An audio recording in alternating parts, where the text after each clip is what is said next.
বাবা এখানকার জামাগুলো কত দাম, কি নিব, এখানে তো সবই দাম। ওই ড্রেসটা মনে পছন্দ হয়েছে, ওইটার দাম 1500 টাকা। আল্লাহ, আমি এটা তো 500 টাকা দিয়েই কিনতে পারবো। আমার বাবা অন্য একটা দোকানে যেতে হবে। হ্যাঁ, এখানে মনে হয় ভালো পড়বে এবং কম দামেই পড়বে। জামাই অনেক।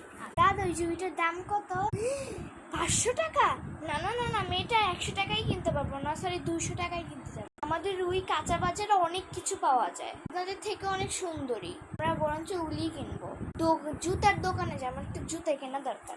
মা জুতাগুলোও তো দেখছি অনেক সুন্দর, একটা পছন্দ হয়ে গিয়েছে। কিন্তু এটা দেখি, ও মা এই জুতোটা মনে হয় বেশ ভালো পড়বে, এটা মজবুত আছে। দাদা এই জুতোটার দাম কত? 2000 টাকা? আমি ভালো কিছুও পেয়ে যাবো, আশেপাশে এরকম জুতাও নেই, এটাই নিতে হবে। শেষমেশ এটাই কিনতে হলো।